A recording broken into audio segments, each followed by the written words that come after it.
I am Elaine Taylor, 32 years old, and I never thought I would be the one to shatter my parents' world. That fateful evening when my phone lit up with their number while I was working late, I felt the familiar dread. For years, their calls meant only one thing: they needed money again. Despite the favoritism, the forgotten birthdays, and the drained college fund, I always tried to be a good daughter. But that night something inside me finally broke.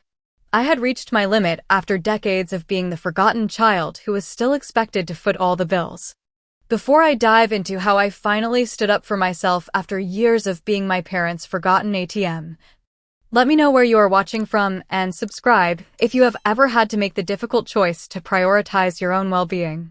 Growing up in Portland in a middle-class suburban home with my parents Harold and Diane Taylor, life seemed normal at first.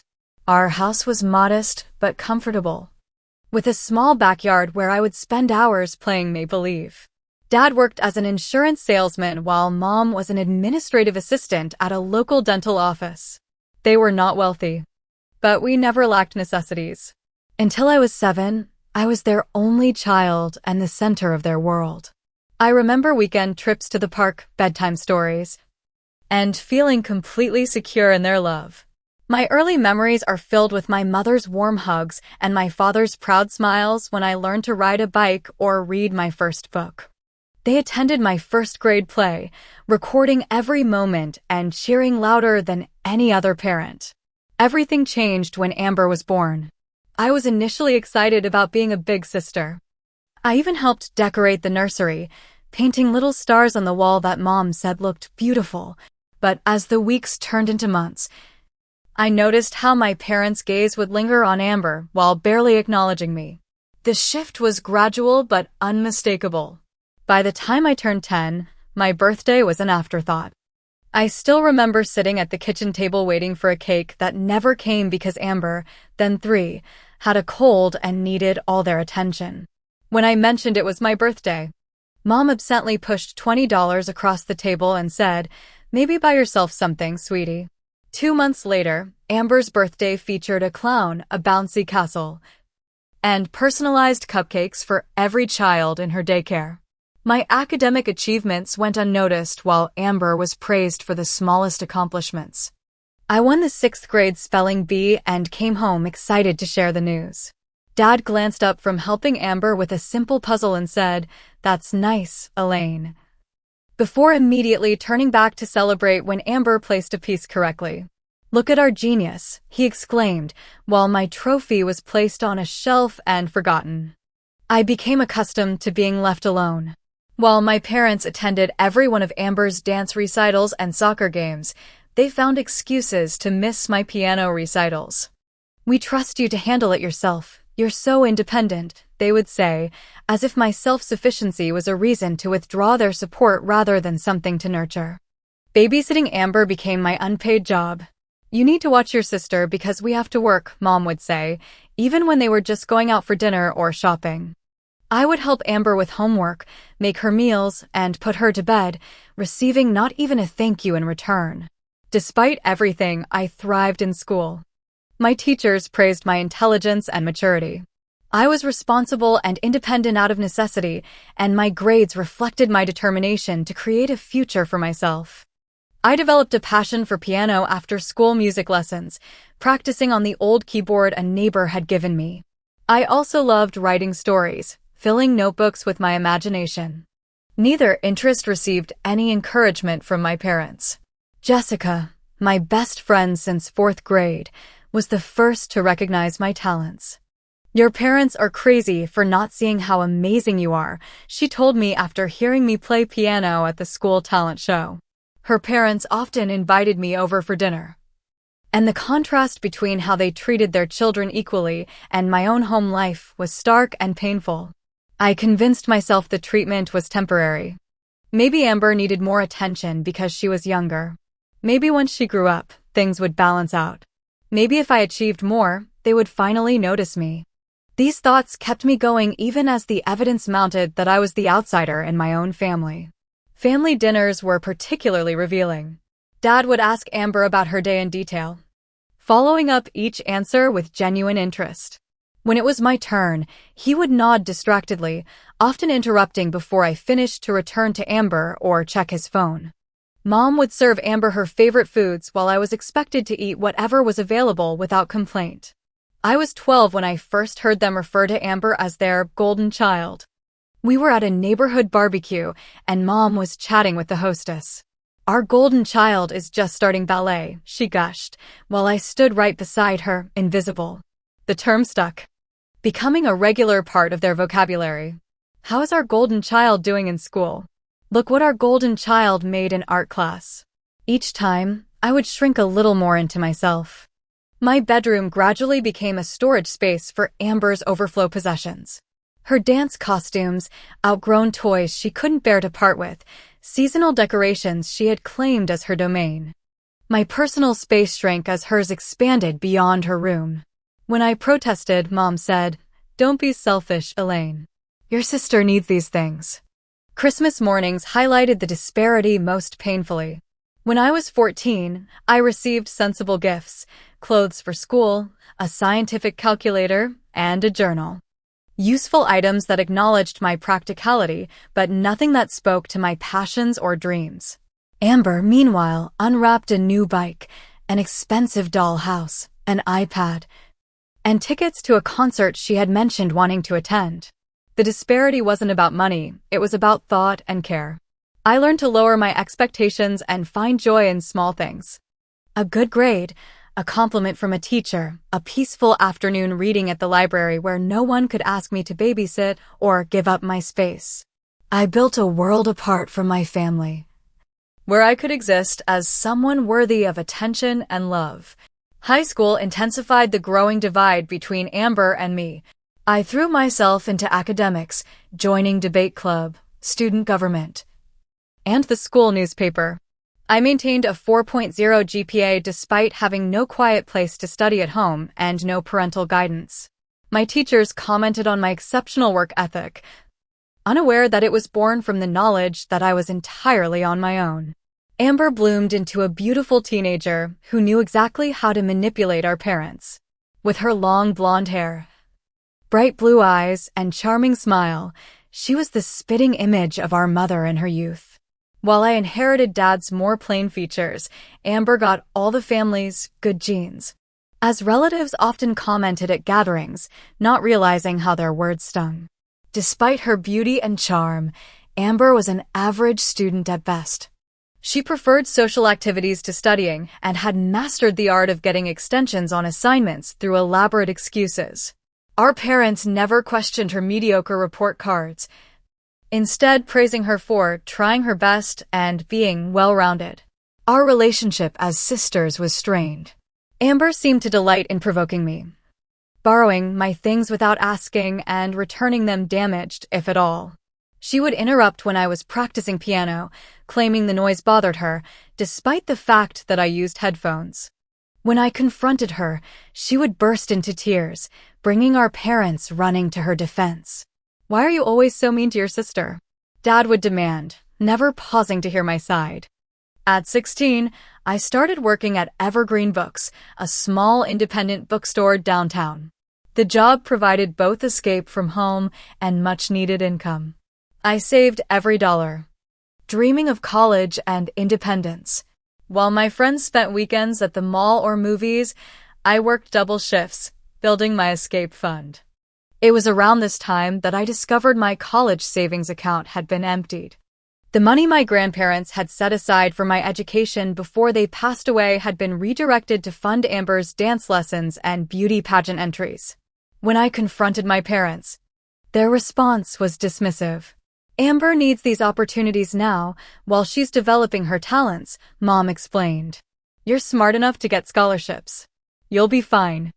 Their confidence in my ability to finance my own education would have been flattering if it hadn't come with the unspoken message, "Amber's dreams matter more than yours." In my junior year, I won the Thompson Scholarship, a prestigious award that would cover 70% of my tuition at any state university. When I shared the news, Dad nodded while scrolling through his phone. And Mom said, "That's nice. dear, before immediately turning the conversation to Amber's upcoming dance competition. Miss Thompson, my English teacher who had encouraged me to apply for the scholarship, became a significant mentor. She recognized my writing talent and spent lunch periods discussing literature with me, providing the intellectual guidance my parents never offered. You have a remarkable voice, Elaine, she told me once. Don't let anyone silence it. Her classroom became a sanctuary where I felt seen and valued. The summer before senior year, my family planned a vacation to Florida. 3 days before departure, Mom informed me I wouldn't be joining them. Someone needs to feed the neighbor's cat, she said, though we had never discussed this arrangement before. Besides, don't you have to work? I watched from the porch as they loaded the car, Amber bouncing with excitement in her new vacation outfits. Dad handed her a brand new camera to document the trip, while I had been saving for months to buy a used one for my photography class. We'll bring you a souvenir, Mom called as they pulled away. The gift turned out to be a keychain with my name misspelled. My parents' praise for Amber became almost comical in its excessiveness. When she made dinner once, a basic spaghetti with store-bought sauce, they treated it as if she had prepared a gourmet meal. Our golden child is so talented at everything she tries, Dad proclaimed. Meanwhile, I had been cooking family meals 3 times a week for years without acknowledgement. Art was one of my private joys. I kept a portfolio of sketches and watercolors hidden in my closet, working on them late at night when the house was quiet. One day, I returned home to find my portfolio soaked and ruined. Amber had accidentally knocked a glass of water onto it while looking for something in my room. It's just some drawings, Dad said when I showed him the damage. You can make more. He didn't understand that some pieces had taken weeks to complete, representing hours I'd carved out from work and school. For Amber's sweet 16. Our parents spent thousands on a party at a local country club. There was a professional DJ, catered food, and a custom-designed dress. My 16th birthday had passed with a store-bought cake and a card containing $30. As my awareness of the unfair treatment grew, so did my resentment. I tried to talk to my parents about how I felt, but my attempts at honest communication were labeled as jealousy or ingratitude. You've always been so independent, Mom would say. Amber needs more support. I made countless attempts to connect with my parents through their interests. I watched Dad's favorite sports teams with him, asked Mom about her book club selections, and tried to participate in family activities. But their attention remained fixed on Amber, with only cursory acknowledgement of my presence. Parent-teacher conferences revealed how little they knew about my academic life. When my calculus teacher praised my exceptional problem-solving skills, Dad looked surprised. Elaine does math? He asked, as if learning about a stranger. Mom glanced at her watch repeatedly, worried about being late for Amber's dance class. My graduation day should have been a celebration of years of hard work. I was valedictorian, an achievement that had required countless late nights studying after work shifts. I had written my speech carefully, hoping my words might finally make my parents proud. But halfway through the ceremony, they slipped out to attend Amber's dance recital, missing my speech entirely. When I found them later, Mom hugged me quickly and said, "We're so sorry we missed it, but Amber only had a small part and needed our support." That night, as I looked at my diploma in my empty room, I made a promise to myself. College would be my fresh start, away from the shadow of being the forgotten daughter. Leaving for the University of Washington felt like my first breath of true freedom. The 5-hour drive from Portland to Seattle created a physical distance that I hoped would translate into emotional space as well. Dad helped load my few belongings into my used car, purchased entirely with my own savings, while Mom reminded me to call my sister regularly since she'll miss you so much. The irony of her concern about Amber's feelings rather than mine wasn't lost on me. The campus was overwhelming at first, thousands of students navigating the sprawling grounds. But for the first time, I was just Elaine, not Amber's sister or the responsible one. I could define myself by my own interests and abilities, without the constant comparison to a golden child. My schedule quickly filled with challenging classes in marketing and communications, a work-study position at the university library, weekend shifts at a coffee shop, and evenings waitressing at a local restaurant. The brutal schedule was necessary to cover what my scholarship didn't, especially since I received no financial support from home. My roommate, Lauren, became my first real college friend. Outgoing and perceptive, she noticed how I never mentioned family calls or care packages like other freshmen. "Your parents don't check in much, do they?" she asked one night as we studied. When I hesitantly shared some of my family dynamics, her response was validating. "That's not normal, Elaine. That's not how parents are supposed to treat their children." Despite my hopes for independence, my parents' calls came regularly, not to check on my well-being but to ask for financial assistance. The first request came just 3 weeks into my first semester. "The car needs repairs," Dad explained. "Just a few $100s until payday."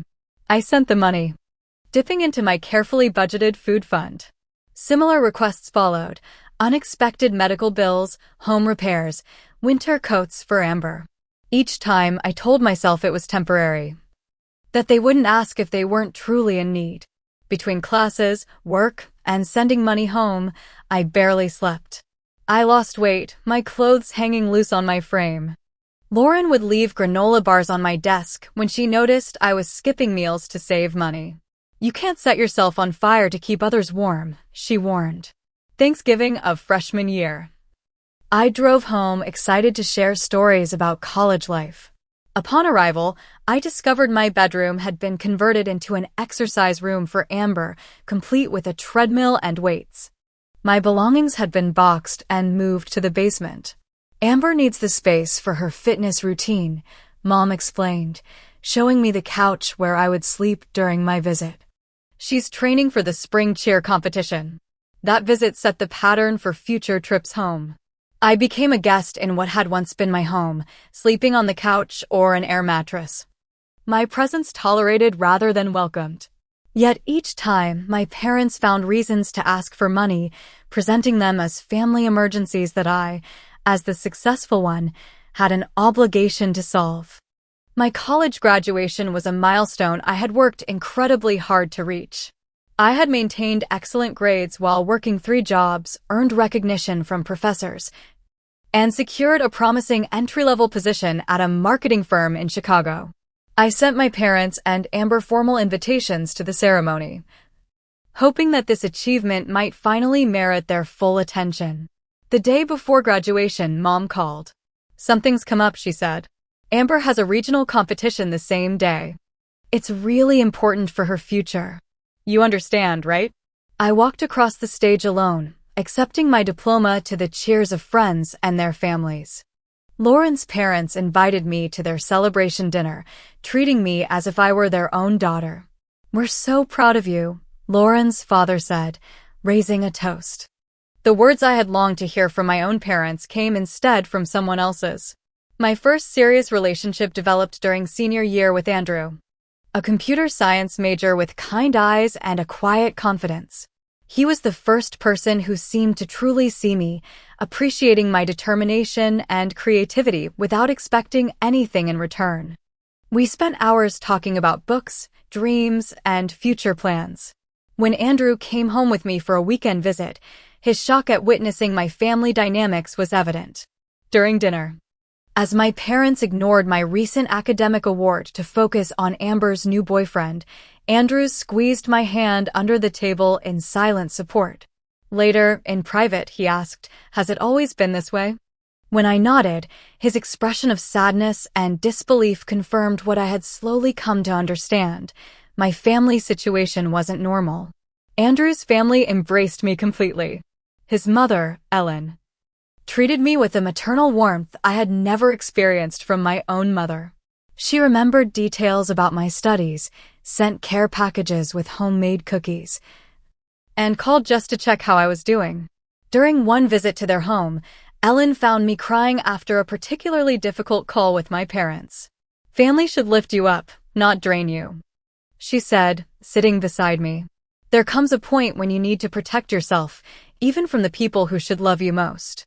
Our relationship ended amicably when my job offer in Chicago created a distance we weren't ready to navigate. But Andrew's presence in my life, and especially his family's, had shown me what healthy family relationships could look like. In Chicago, I started therapy sessions with Dr. Winters, hoping to address the lingering effects of my upbringing. "What you're describing is emotional neglect," she explained during our first session. "Your parents failed to meet your basic emotional needs while placing inappropriate burdens on you." The sessions helped, but I couldn't afford to continue them after a few months. My salary, while good for a recent graduate, was stretched thin by student loan payments and the constant financial demands from home. Once again, my own needs took a backseat to my family's expectations. Meanwhile, Amber had dropped out of community college after a single semester, claiming it wasn't the right fit. My parents defended her decision, insisting she was finding her path. This same understanding had never been extended to me. Excellence had always been the minimum expectation for the less favored daughter.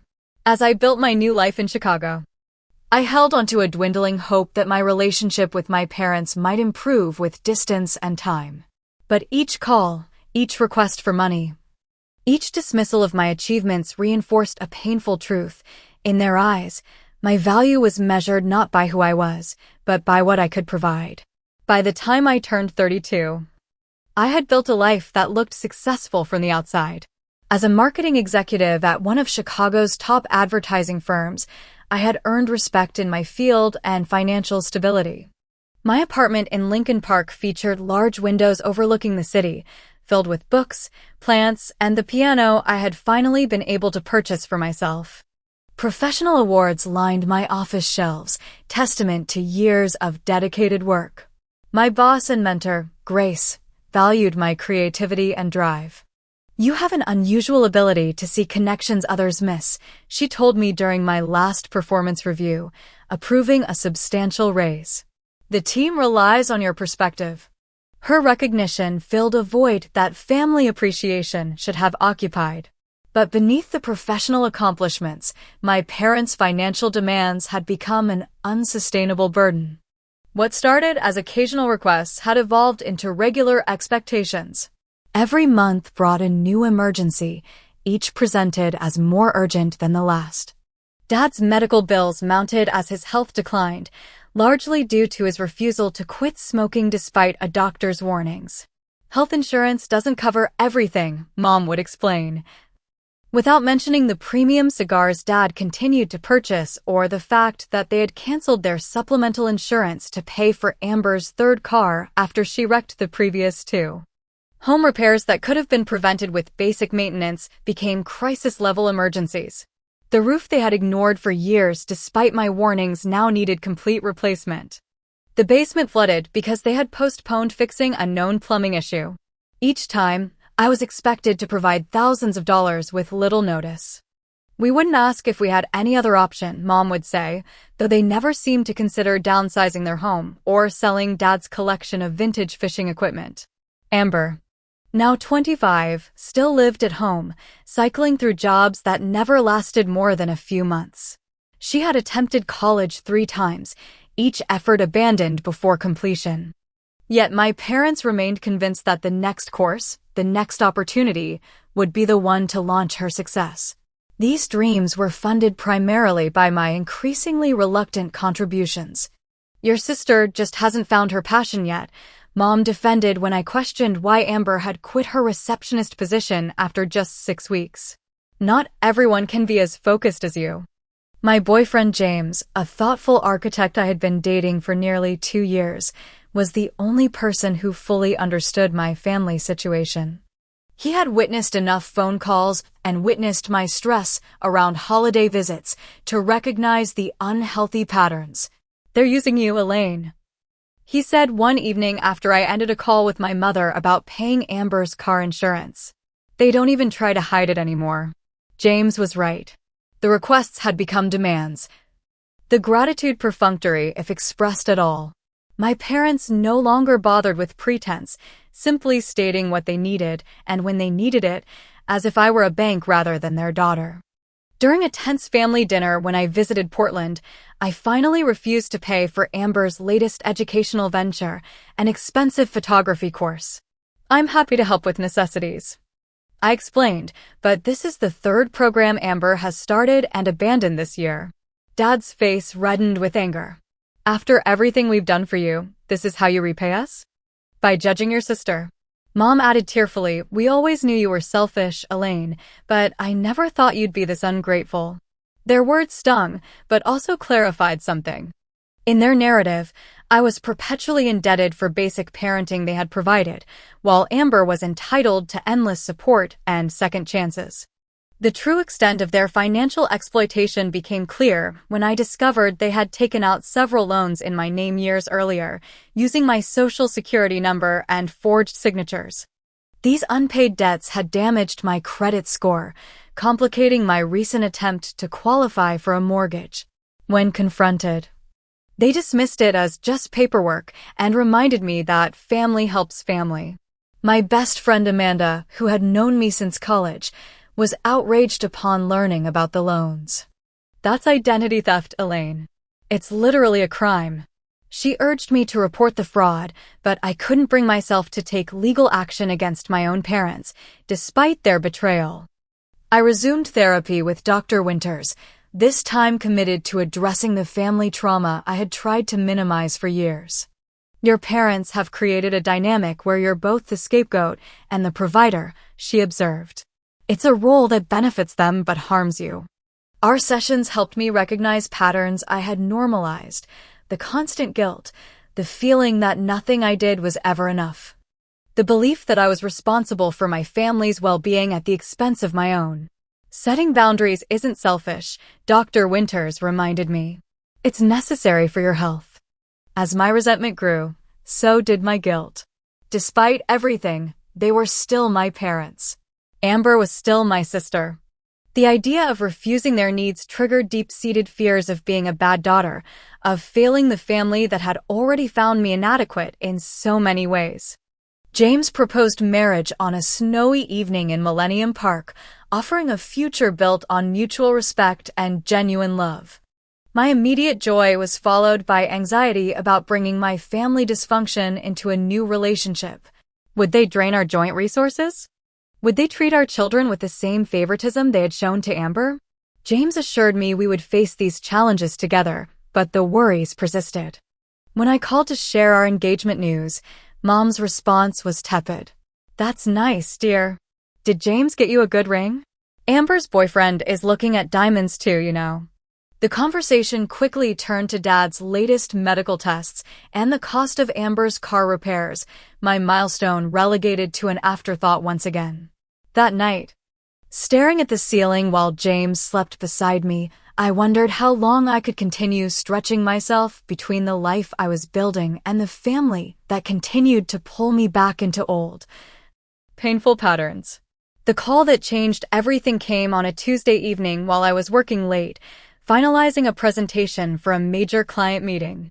My mother's voice carried the familiar tone of barely controlled panic that signaled a financial emergency. "We need $15,000 by Friday or we'll lose the house," she said without preamble. "The bank is foreclosing." The amount was staggering, far beyond the usual requests. I stepped away from my desk to a quiet corner of the office, trying to process what she was saying. "How did this happen? You never mentioned being behind on mortgage payments." "It's complicated," she hedged. "We've had a lot of expenses lately. Your father's medication, the water heater broke, you know how it is. We wouldn't ask if we weren't desperate." I heard Dad in the background, his voice thick with emotion. "Tell her we have nowhere else to turn. Tell her we'll be out on the street." The familiar weight of responsibility settled on my shoulders. I can't just transfer $15,000 immediately. That's most of my savings, and I'm trying to put together a down payment for a house with James. "So your fancy city life with your boyfriend is more important than your family becoming homeless?" Mom's voice sharpened. "After everything we sacrificed for you." The guilt tactics were familiar. But something felt different this time. The amount, the urgency, the vagueness about how they had reached this point. Let me think about what I can do. I'll call you back tomorrow. Instead of calling, I booked a flight to Portland. If I was going to hand over my savings, I needed to understand exactly what was happening and see the foreclosure notice myself. I told James my plan that night as we packed my overnight bag. "I'm coming with you," he insisted. "You shouldn't face this alone." We arrived in Portland the next evening and checked into a hotel rather than staying at my parents' house. I texted them that I would come by in the morning to discuss the situation in person. Their response was immediate relief followed by questions about whether I had brought the money. Over breakfast, James squeezed my hand. "Remember what we talked about. Get the facts first. Don't make promises until you know what's really going on." My parents' house looked the same as always from the outside, though the yard showed signs of neglect. Mom opened the door before I could knock, pulling me into a tight hug that felt more desperate than affectionate. Dad waited in the living room, his expression a careful mix of distress and hope. "You didn't need to come all this way," Mom said, though her relief was palpable. "A wire transfer would have worked." "I needed to understand the situation," I explained, settling on the couch with James beside me. "Can I see the foreclosure notice?" My parents exchanged a glance. "It's not exactly a foreclosure yet," Dad admitted. "But it will be if we don't catch up on payments." "How many payments have you missed?" James asked, his professional background in real estate evident in his direct question. "3, Dad said." Just as Mom said, 5. The inconsistency was telling. After some pressing, they acknowledged it had been 7 months since they made a full mortgage payment, making sporadic partial payments to delay foreclosure proceedings. "I need to see the financial documents," I insisted. "The mortgage statements, the late notices, everything." Reluctantly, Mom produced a folder of papers. As I reviewed them, the picture became clearer and more disturbing. They had repeatedly refinanced the house to pull out equity, using the money for expenses they couldn't or wouldn't specify. The current mortgage was far higher than it should have been for a house they had owned for over 30 years. "What happened to all this money?" I asked, pointing to the large sums they had received from refinancing.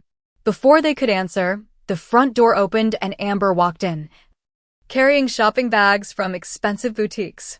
She stopped short at the sight of James and me. "What are they doing here?" she asked, looking accusingly at our parents. "Elaine came to help with the house situation," Mom explained. Amber rolled her eyes. "So she's finally stepping up. About time." Her cavalier attitude struck me as odd given the supposed crisis. "Did you know the house is at risk of foreclosure?" I asked her directly.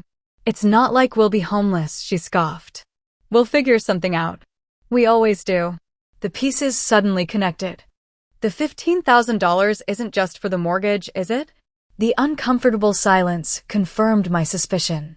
James, sensing my growing tension, placed a steadying hand on my back. "We need to catch up on the mortgage," Dad finally admitted. "But Amber also needs a new car. Hers was totaled last week." "Another accident?" I asked, remembering the 2 previous cars ruined in crashes where Amber had been at fault. "It wasn't my fault this time," Amber insisted defensively. "The other driver came out of nowhere." I took a deep breath, trying to process the deception. "So you told me you were about to be homeless, that you needed $15,000 immediately. But part of that money is actually for Amber's new car. We do need to catch up on the mortgage," Mom said defensively. "And Amber needs reliable transportation for job interviews." "Job interviews?" I repeated.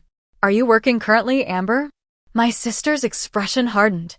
"I'm between opportunities right now. But I have prospects." I stood up, needing physical distance from the conversation. "I came here thinking my family was facing homelessness. I was prepared to give you nearly all of my savings to prevent that. But that's not the whole truth, is it?" "Don't be so dramatic, Elaine," Dad said dismissively. "Family helps family. It's your duty." "My duty?" The word ignited something in me. "What about your duty as parents? What about your duty to be honest with me?" "We raised you," Mom countered, her voice rising. "We put food on the table, clothes on your back.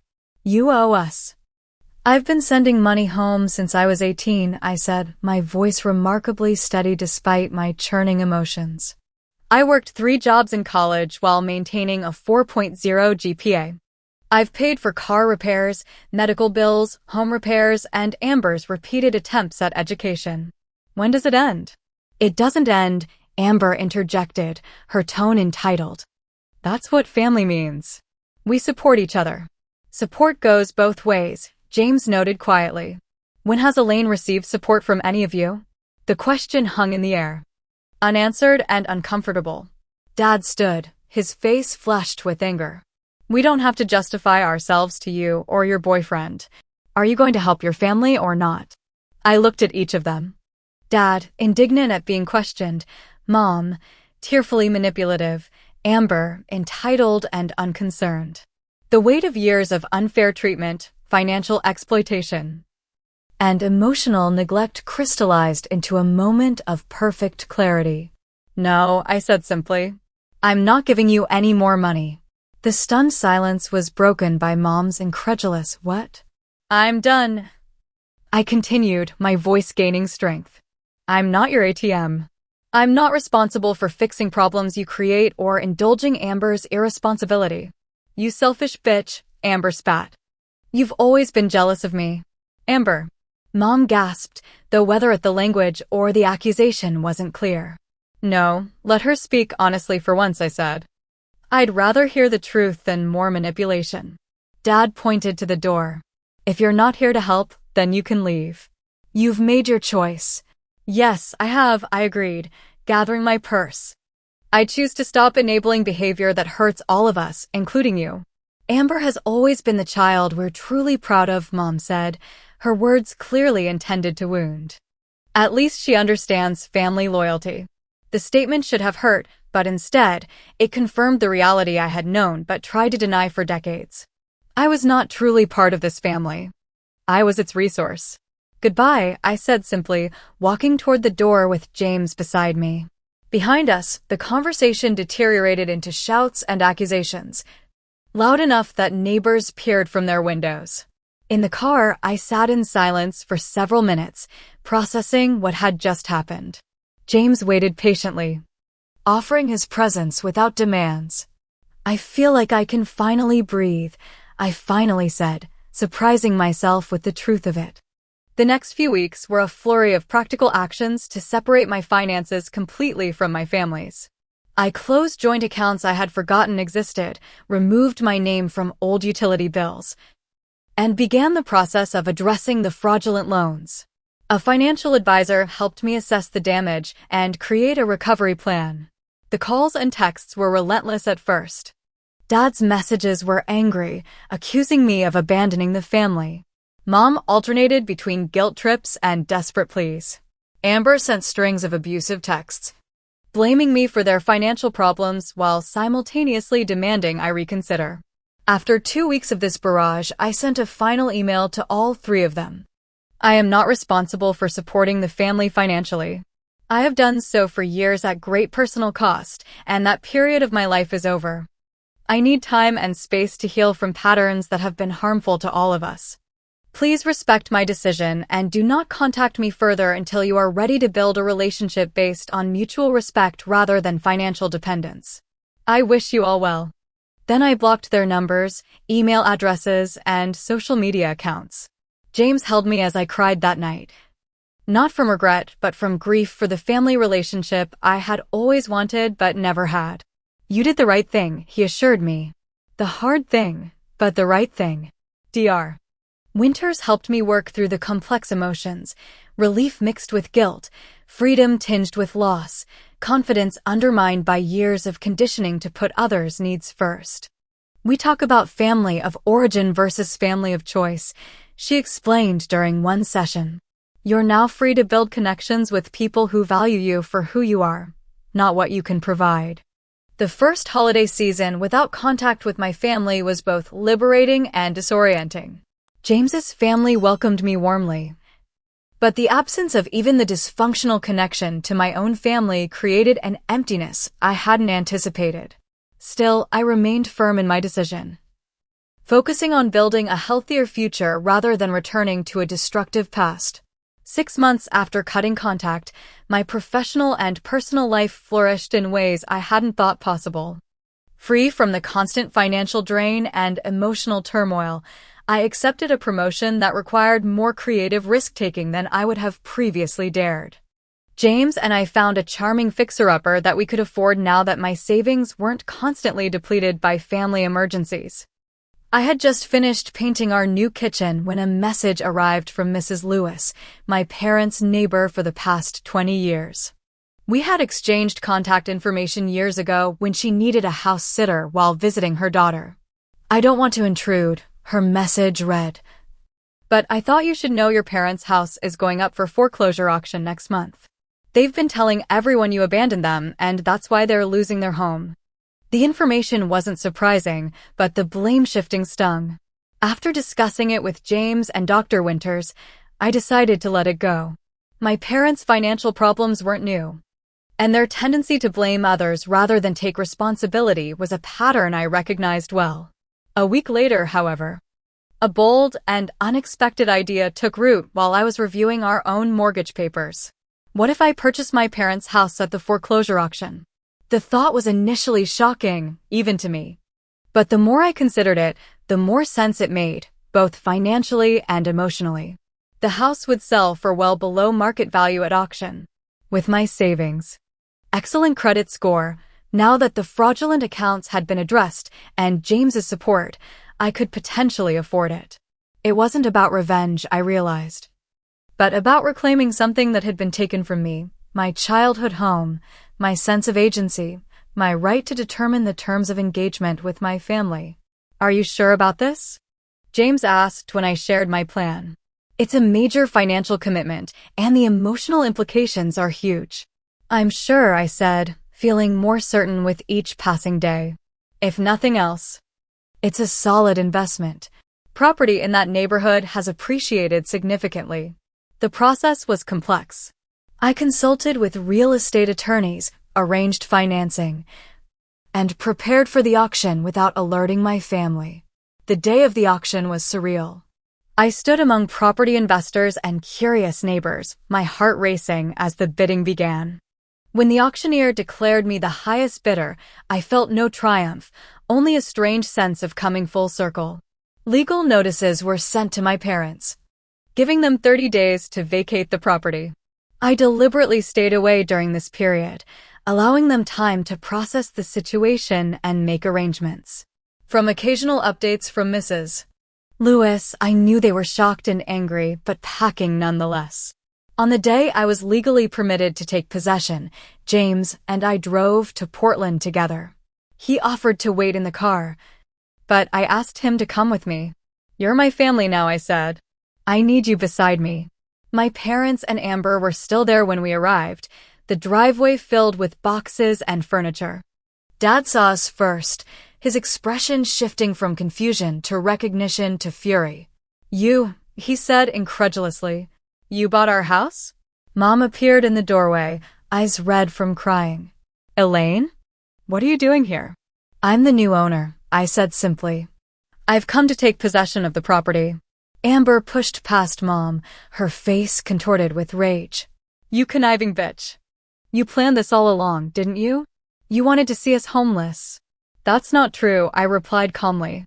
"I made a business decision when I learned the house was going to auction. And you're not homeless. I've arranged for the security deposit on an apartment." My parents seemed unable to process what was happening. Dad kept shaking his head, while Mom's expression cycled between disbelief, anger, and desperate calculation.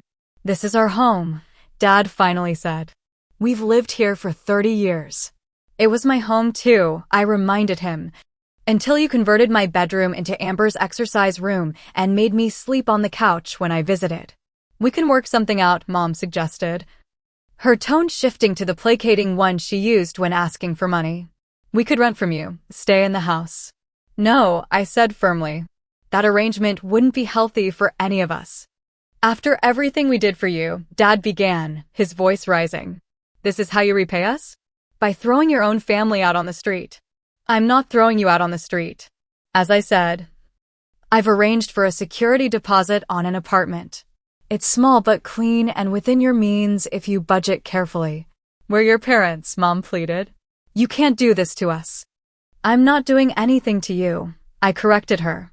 Your financial decisions led to the foreclosure. I simply purchased a property that was available at auction. Amber stormed forward, stopping inches from my face. You think you've won, don't you? You think this makes up for all the times Mom and Dad chose me over you? You're pathetic. James stepped forward protectively, but I placed a hand on his arm. It's okay, I told him before addressing Amber. This isn't about winning or losing. It's about consequences for choices. You and our parents have made choices for years without considering the consequences. Now you're facing them. The confrontation attracted attention from neighbors who pretended to check their mail or work in their yards while watching the drama unfold. Some looked sympathetic toward my parents, having heard only their version of events. Others, who had witnessed years of dysfunction, seemed less surprised. Despite their protests and accusations, my parents and Amber continued loading their belongings into a rented truck. Dad made a last attempt as they prepared to leave. We're still your family, he said, his voice a mixture of anger and unexpected vulnerability. You can't just erase us from your life. I'm not trying to erase you, I explained, feeling a complex mix of emotions. I'm establishing boundaries that should have existed long ago. Maybe someday we can build a healthier relationship, but it won't be based on financial dependence or emotional manipulation. Mom broke down then, sobbing that they had nowhere to go, that I was being cruel, that a daughter shouldn't treat her parents this way. Her performance was familiar, but no longer effective. The apartment is ready for you, I reminded her gently. The address and keys are with the property manager I told you about. The rent is paid for the first month, and the security deposit is covered. What happens after that is up to you. Amber, surprisingly, was the first to accept the inevitable. Come on, she told our parents. Let's just go. She's made up her mind. As they drove away, the truck overloaded with possessions, I felt no satisfaction, only a profound sadness for what might have been and what never was. James and I stood in the driveway of my childhood home, now my property, watching until they turned the corner and disappeared. Are you okay? James asked, his arm around my shoulders. I don't know, I answered honestly, but I think I will be. That evening, I walked through the empty house alone, memories flooding back with each room. In the basement, I found boxes of my childhood belongings that had been stored away and forgotten.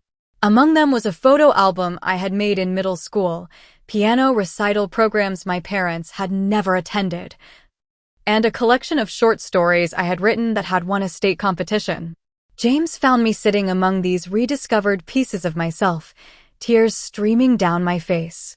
They kept these, I said wonderingly. All this time, they kept these things. People are complicated, he said, sitting beside me. Even the ones who hurt us. In the days that followed, I learned from Mrs. Lewis that Amber had found a full-time job at a local department store, her first steady employment in years. My parents had moved into the apartment I had arranged, downsizing significantly from the 4-bedroom house they could no longer afford. The circumstances had forced changes that years of enabling had prevented. Standing in what had once been my bedroom, now empty and awaiting a new purpose, I felt both victorious and melancholy. The house represented both painful memories and a reclamation of power. What I would do with it remained an open question. But for the first time, the choice was entirely mine. 1 year after purchasing my childhood home, I stood in its transformed living room, watching volunteers arrange chairs for the opening ceremony. The house that had once been a source of pain was now the Evergreen Youth Center, a support space for children and teenagers from neglected or dysfunctional families. The idea had come to me gradually as I considered what to do with the property. Selling it would have been financially sensible, but something held me back. When I mentioned my hesitation to Dr. Winters, she suggested I consider what would bring healing rather than just closure. Sometimes transforming a space of pain into one of healing can be powerfully redemptive, she observed. Working with local social service organizations, I established a nonprofit foundation to operate the center. My childhood bedroom became a counseling office, the living room a gathering space for support groups, and the backyard a community garden. The kitchen where I had prepared countless unappreciated meals now hosted cooking classes for teens learning independence. My engagement to James had evolved into wedding plans, with the ceremony scheduled for spring in Chicago.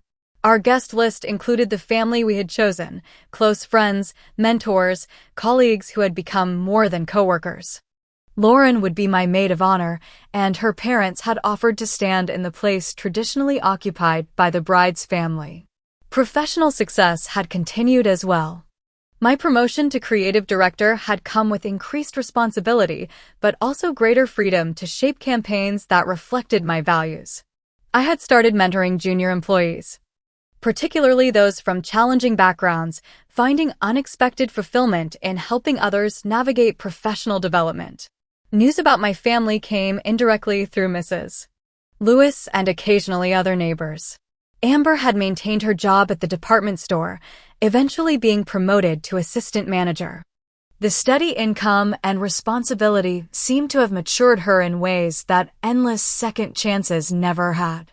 My parents had adjusted to apartment living, though not without complaint. Dad had finally quit smoking after a minor heart scare, something years of my concerned suggestions had never accomplished. Mom had taken a part-time position at a florist shop, her first job in over a decade. They lived modestly, but were no longer in immediate financial crisis. I had not spoken directly to any of them since the day they moved out of the house. Though I had received a Christmas card from Mom with no message, just her signature. I had sent a brief acknowledgement in return, neither accepting nor rejecting the tentative outreach. 6 months after opening the youth center, I was shopping at a grocery store in Portland during a visit to check on the property when I literally bumped carts with my mother in the produce section. The moment was surreal, both of us frozen in surprise.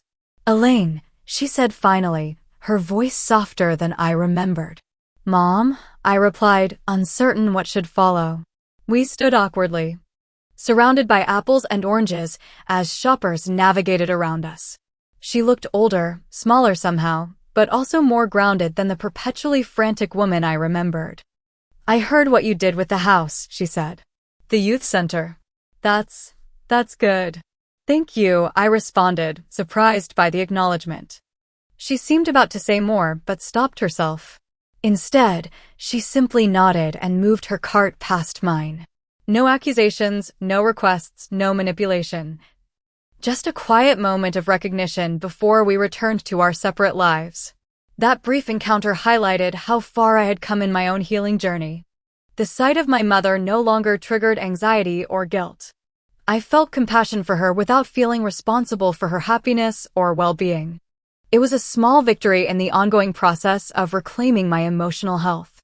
Therapy had remained a constant, shifting from crisis management to deeper exploration of how to build healthy relationships and establish appropriate boundaries. Healing isn't linear, Dr. Winters reminded me during a session after the grocery store encounter. There will be setbacks and unexpected progress. The goal isn't perfection but growth. The family of choice I had built around me proved the truth of her words. James and his parents, Lauren and her family, colleagues like Grace, and new friends made through volunteer work at the youth center formed a community based on mutual respect and genuine care rather than obligation or exploitation. I no longer defined family by blood or legal ties, but by consistent presence, honest communication, and reciprocal support. This chosen family celebrated my successes without jealousy, supported me through challenges without keeping score, and loved me for who I was rather than what I could provide. The deeper lesson emerged gradually. Sometimes losing something toxic is necessary to find yourself. The painful severance from my family of origin had created space for authentic connections and self-discovery that would have been impossible within the old dynamics. Most surprisingly, I found myself without bitterness. There was sadness for what might have been, for the family relationships I had craved but never experienced, but no desire for revenge or continuing resentment. The energy once consumed by trying to earn unattainable approval was now directed toward building a life aligned with my values. The youth center became an unexpected source of healing. Watching teenagers find their voices in the same spaces where mine had been silenced felt like correcting an old wrong. Many came from situations similar to my childhood, their potential overshadowed by family dysfunction or neglect. Providing what I had needed but never received, guidance and unconditional support, completed a circle of healing that extended beyond my personal journey. I started a mentorship program specifically for young adults transitioning from difficult home environments to independence. Drawing on my own experience, I created workshops on financial literacy, healthy boundary setting, and recognizing emotional manipulation, tools I wish someone had offered me at their age. Inner freedom came not from forgetting the past, but from integrating it into a more complete understanding of myself. The girl who had struggled for attention, the young woman who had tried to buy family love through financial support, the adult who had finally said enough, were all parts of who I had become. Each experience, even the painful ones, had shaped my capacity for empathy, resilience, and authenticity. Self-love, I discovered, was not selfishness, but the foundation for all healthy relationships. Only when I valued myself enough to establish boundaries could I offer genuine love rather than compliance born of fear or obligation. This understanding transformed not just my approach to family, but to friendship, romance, and professional relationships as well. James and I created our own definition of family as we planned our future together. Our discussions about having children included frank conversations about breaking generational patterns and creating a home where love was not conditional or unevenly distributed. Our children will never doubt they are equally valued, I told him one night. That's non-negotiable. Life continues to unfold in unexpected ways. The story of my family relationships doesn't have a neat ending with all conflicts resolved and all wounds healed. Rather, it continues to evolve as we all grow and change, connected by history but not bound by old patterns. What I know with certainty is this: we can create beauty and meaning from broken pieces. We can write new chapters that honor our pain without being defined by it. We can build connections based on health rather than habit. And in doing so, we discover that family is not something we are given, but something we create, nurture, and choose every day.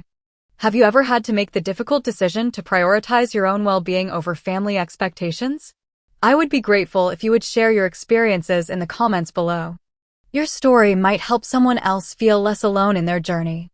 Please like this video if it resonated with you, subscribe for more stories about healing and personal growth, and share with someone who might need to hear that setting boundaries is an act of self-respect, not selfishness. Thank you for being part of my chosen family today, and remember, you deserve to be valued for who you are, not just what you can give.